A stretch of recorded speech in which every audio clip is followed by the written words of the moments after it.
ao canal da Complementar. Nesse vídeo daremos sequência ao dimensionamento do nosso circuito, agora pelo critério de queda de tensão. No vídeo anterior, fizemos o dimensionamento pelo critério de seções mínimas e pelo critério de capacidade de condução de corrente. E determinamos que a seção de 1,5 mm² atende a esses dois critérios. Neste vídeo faremos uma primeira análise do critério de queda de tensão de forma simplificada, ou seja, sem considerar efeito da temperatura e efeito do fator de potência sobre a queda de tensão. E o que diz a NBR 5410 sobre a queda de tensão? A NBR 5410, em sua página 115, no item 6.2.7, traz as informações a respeito das quedas de tensão. Devemos nos atentar a dois valores limites de queda de tensão, da origem da instalação até o ponto de utilização e o limite de queda de tensão para circuitos terminais. No nosso caso, estamos dimensionando um circuito terminal. Numa etapa futura, faremos o dimensionamento do circuito alimentador, que tem a origem lá na entrada de energia. Nessa segunda etapa, faremos a análise da queda de tensão total dentro da instalação elétrica. E o que a NBR 5410 fala sobre queda de tensão em circuitos terminais? A norma, em seu item 6.2.7.2, traz a seguinte informação: em nenhum caso a queda de tensão nos circuitos terminais pode ser superior a 4%. Então é este valor que nós devemos respeitar durante o dimensionamento do nosso circuito.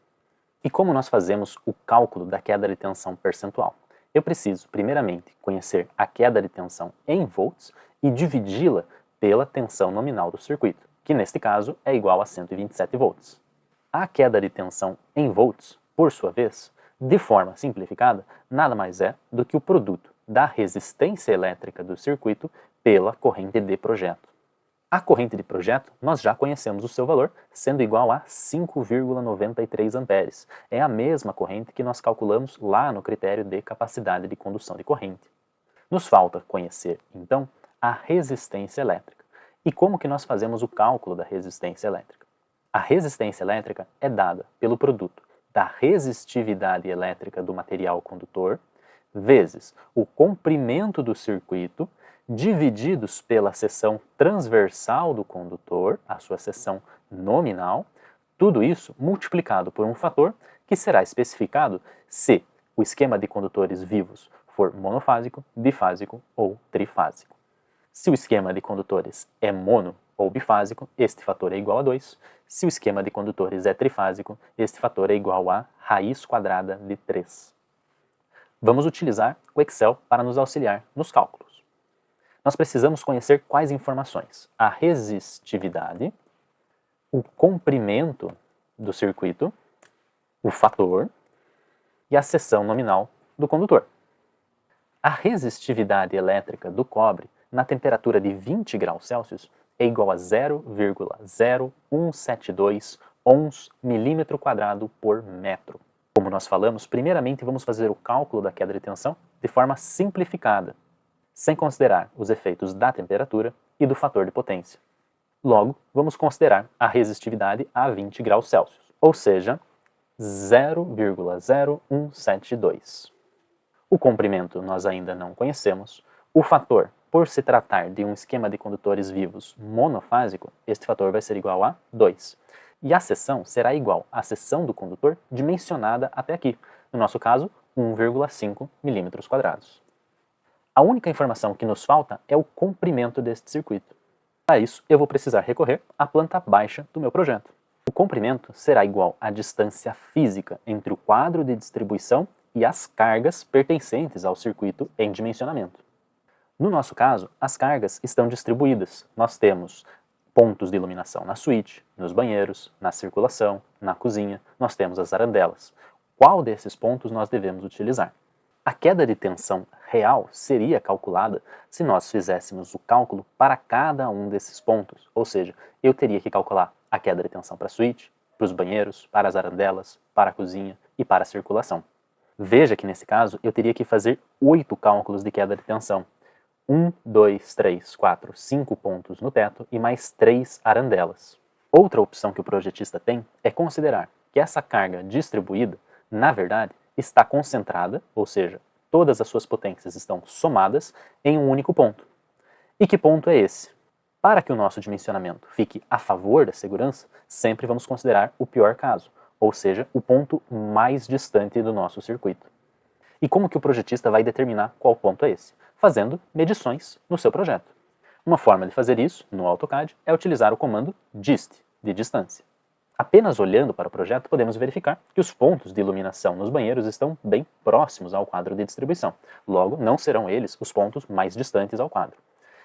Já a arandela na área de serviço e o ponto de iluminação na suíte são os dois pontos mais distantes. Eu preciso verificar qual deles é o mais distante.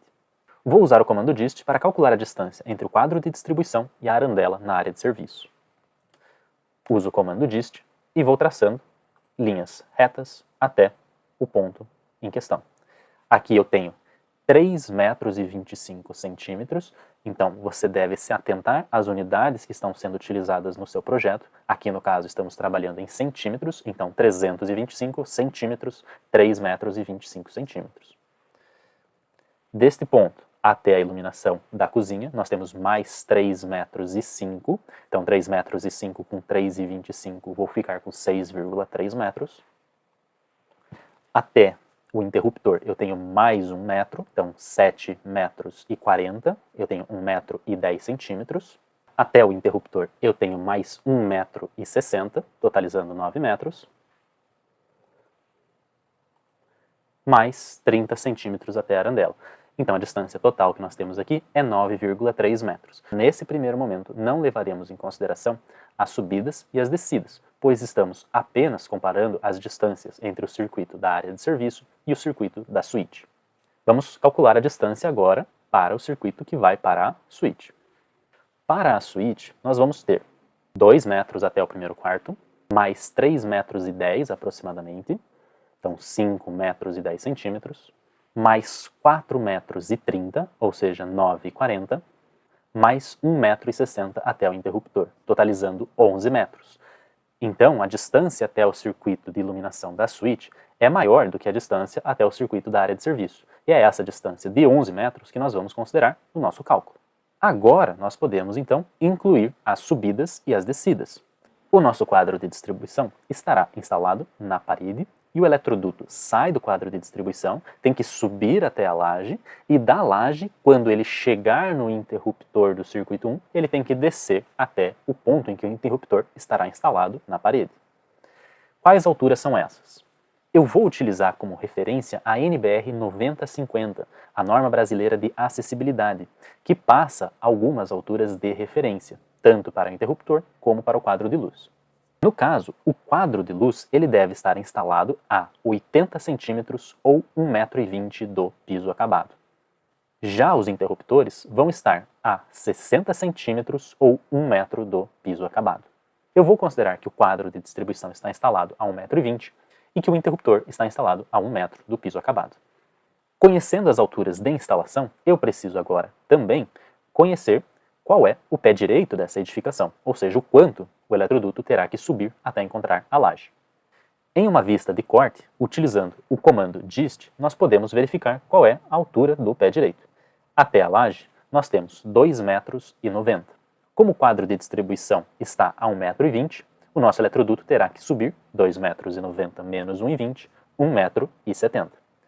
E terá que descer 1,90 m até o interruptor, pois eu vou fazer 2,90 metros menos 1 metro, que é a altura que o interruptor estará instalado.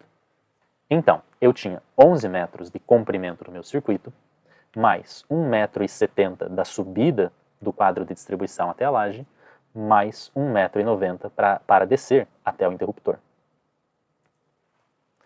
Totalizando 14,6 metros. Como nós estamos trabalhando na fase de projeto e a instalação do eletroduto só vai ser realizada na etapa de execução, eu não consigo garantir que os eletrodutos serão instalados exatamente nas posições descritas em projeto. Ou seja, essa distância que eu estou especificando de 14,6 metros é uma distância que muito provavelmente só vai acontecer em projeto. Como eu não sei como isso será executado, qual será o caminho real do eletroduto, eu posso aplicar em cima desses 14,6 metros uma folga. No caso, eu vou aplicar uma folga de 10%. Então eu vou multiplicar esses 14,6 por 1,1. e a distância que nós vamos considerar para o cálculo da queda de tensão será de aproximadamente 16 metros. Voltando para o Excel, nós podemos substituir agora aqui a informação do comprimento sendo igual a 16 metros. A resistência elétrica será igual ao produto da resistividade vezes o comprimento vezes o fator divididos pela seção nominal do condutor. Nós temos aproximadamente 0,3669 ohms. Eu preciso conhecer a corrente de projeto, que nós já calculamos e é igual a 5,93, e com essas duas informações eu consigo calcular a queda de tensão, que eu vou chamar de dV, de ΔV, e a queda de tensão nada mais é do que a corrente de projeto multiplicado pela resistência elétrica do circuito. E como nós falamos lá no começo do vídeo, a queda de tensão percentual será igual à queda de tensão em volts divididos pela tensão nominal do circuito, que nesse caso é igual a 127. Eu preciso multiplicar esse valor por 100 para encontrar este valor em porcentagem. Eu multiplico ele por 100 e obtenho o valor em porcentagem. Ou seja, a queda de tensão do nosso circuito está aproximadamente em 1,71%.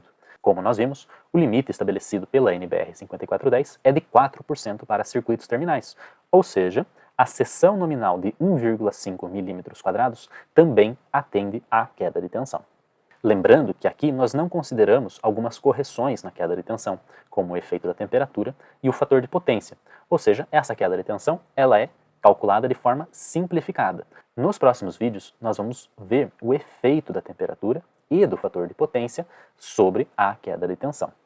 Assim, espero que tenha ficado claro como fazer esse cálculo simplificado de queda de tensão e como obter a distância física do circuito elétrico.